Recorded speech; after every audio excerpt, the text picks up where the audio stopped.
Hi, Ed here from keywordspeopleuse.com, and I've got an exclusive time-limited offer for you.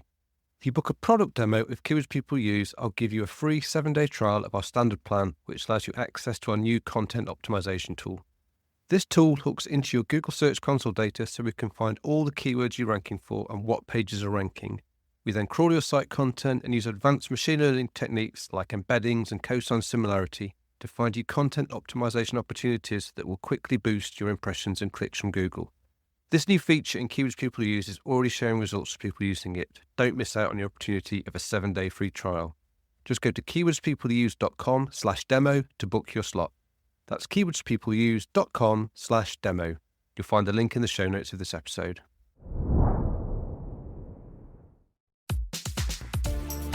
Hello and welcome to SEO is Not That Hard. I'm your host Ed Dawson, the founder of the SEO intelligence platform keywordspeopleuse.com, where we help you discover the questions people ask online and then how to optimize your content to build traffic and authority. I've been in SEO and online marketing for over 20 years, and I'm here to share the wealth of knowledge, hints and tips I've amassed over that time. Hello, welcome back to SEO is Not That Hard. It's me here, Ed Dawson, as usual. And today it should be, if this is all scheduled correctly, the 19th of March, Wednesday the 19th of March, 2025. And today I'm actually away at a mastermind. Now, if you don't know what a mastermind is, it's a small, focused and highly motivated group of like-minded people who meet regularly to share ideas, challenges and strategies. And the concept was popularized by Napoleon Hill in his book, Think and Grow Rich, where he described it as a coordination of knowledge and effort in the spirit of harmony towards a common goal. I don't agree with everything in Think and Grow Rich, but the concept of mastermind is one I really do enjoy. And basically, it's all about collaboration over competition. So in a mastermind, all the members work together. We share experiences, insights, and sometimes even resources to help us each overcome obstacles. And it's not like traditional networking where you might just, simply exchange business cards with people and see them only infrequently and never really sort of understand and learn exactly what they're about. A mastermind is different. It's a commitment to sort of mutually helping each other grow. And it's also about accountability and support. So it's not just about sharing ideas. It's also helps you accountable for your goals. I know I've talked about accountability before, and I've been using the accountability method with you guys with the growth framework that I'm building.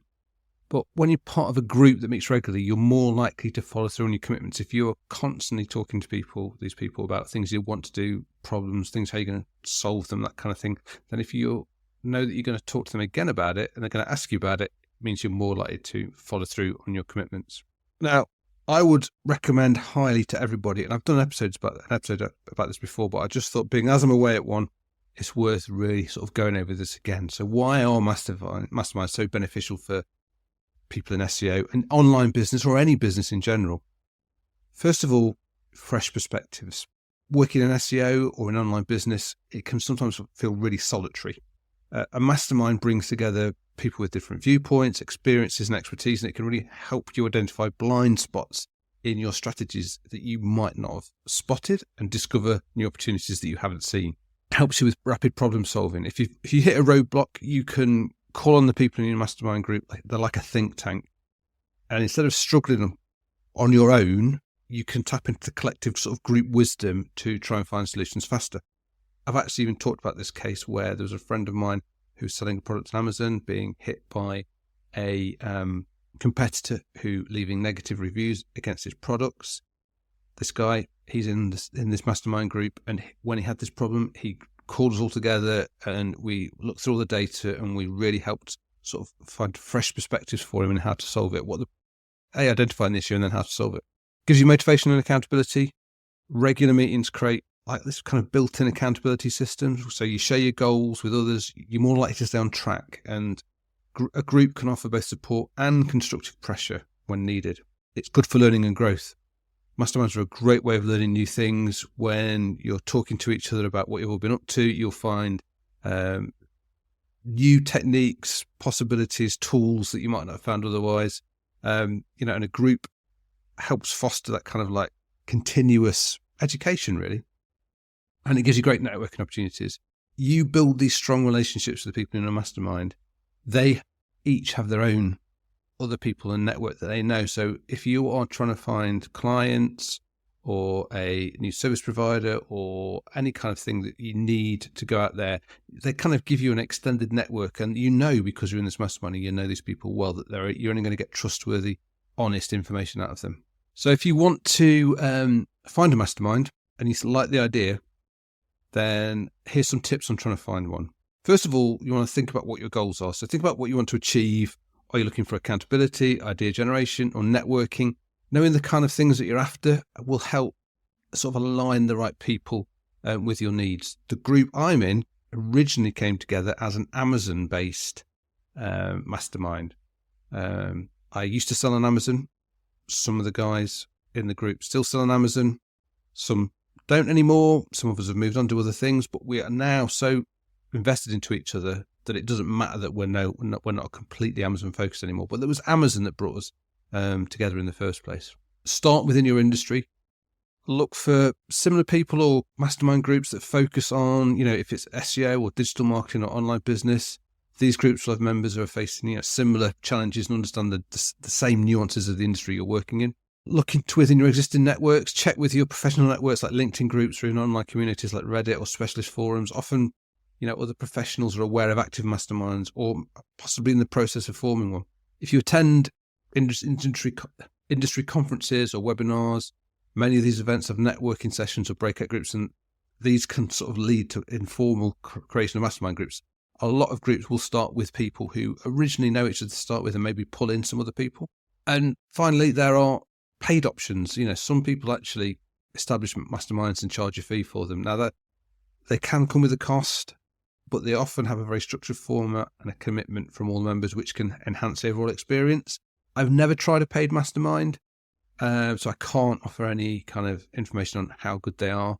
But I would say, if you're struggling for any other way, then do look at that. And just try and error on this. Don't be afraid to try out a few sessions before committing. If you're finding the group dynamic isn't for you, then you don't have to stick with it. A mastermind should be supportive. It should be constructive. It shouldn't be a place where you feel judged or out of sync. And how do you get the most out of a mastermind if you join one? Well, first of all, you need to come to each meeting with your updates ready on your projects, the challenges you're facing, any kind of specific questions you've got. The more prepared you are, the more value you will get and your group will get. Participate actively. Don't be a shrinking violet. Share your experiences and insights. It really is very different to any other kind of like group that you'll be in, because everyone should be participating and being honest and open with each other. It's also good to, if you can, to start, set the clear goals. Think about what you're trying to get out of it. Write down these goals, share them with the group. They're there to help you meet your goals. So if you've got goals, then share them with the group. And the accountability is the best thing for me. You've got to embrace that accountability. You need to commit to your goals and let the group hold you accountable. Regularly checking in with your group will help you stay focused and motivated. And be open to feedback. A good mastermind will give honest feedback, even if it's stuff that people don't want to hear. But the goal isn't to beat you down, okay? People are trying to help you succeed. If they don't think what you're doing is going to help you succeed, they should let you know. And you should be open-minded and be willing to change tack if that's what you need to do. Follow up between meetings. Keep that momentum going. Just because you have, say, maybe more formalized meetings doesn't mean that you can't follow up informally between them. And if that's the right thing to do, then do.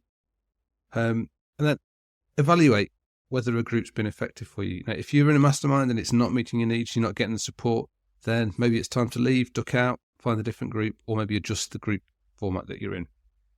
So back to my experience, this mastermind I'm in, as I said, I mentioned earlier, we've been in this group for over 10 years now.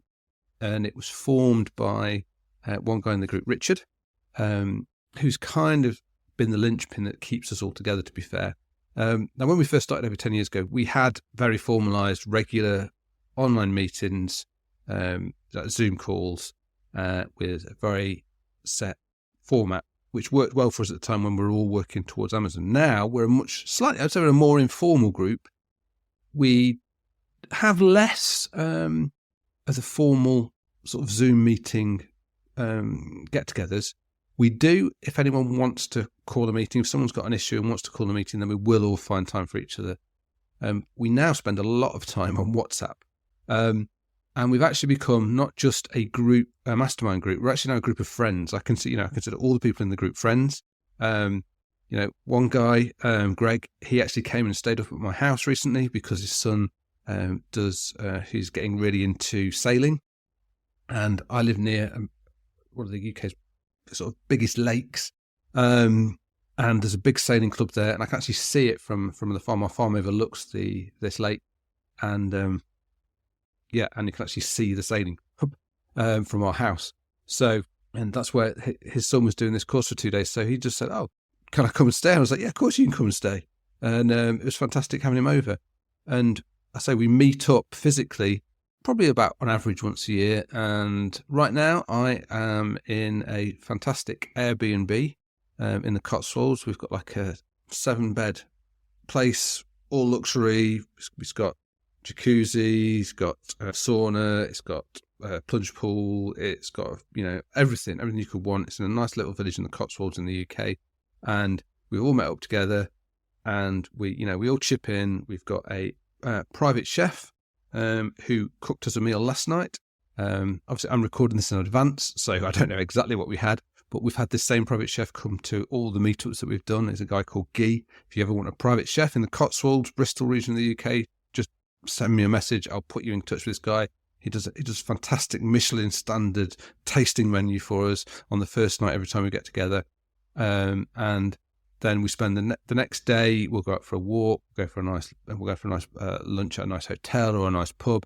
Then in the evening, we go out on the second day, we go out for a pub meal. We just spend a lot of time talking about what we're up to at the moment, what our businesses are, what problems we've got, the things we're trying to achieve, what we think the future possibilities are. And I say, as we all start off as Amazon sellers, but I'm not selling on Amazon anymore. That's a story for another day. I was selling mainly into Europe, small products, and Brexit killed it for us in the UK for that. So I ceased doing Amazon a few years ago. But all the stuff I've been doing with SEO and affiliate marketing and software as a service and all that, I share all that. These guys help me with that, and I share my story with them and my problems with them, and they help with advice. But since then, 3 of the guys actually sold their Amazon businesses for big 7-figure deals. One guy still in Amazon originally and always has been. He's absolutely smashing it though. He sells in the US, UK, around Europe. I won't give away what he's selling, but he's multiple 7-figure turnover. He's going for a big exit. That's what he wants to do. One of the guys who sold his Amazon business is really big in crypto, made an absolute fortune in crypto. That's really, really interesting. I wish I'd followed more of his advice because I'd have an awful lot of money now than I do in crypto. I have a little bit of crypto, but not anywhere near as much as I should have followed his advice. And we just have a really good time when we get together. And the beauty is that we can be so honest with each other about each other's businesses. So when we have good times, we can celebrate it. When we have bad times, we can discuss it honestly, openly, and get help. Get advice, and it's really, really good. So this is for me as a value, and I've now got a group of friends I can call on at any point, and I can be completely honest with no judgment against me, and they know my story, they know everything I've done, they know the things that have worked and haven't worked. So it's just like having a group of really trusted advisors who you can call on at any point with no questions asked and with no judgment.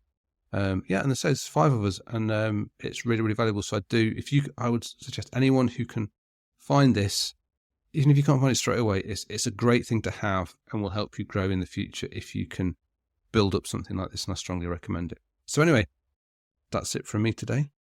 So it wasn't hugely about SEO today, but you're in SEO to build a business, right?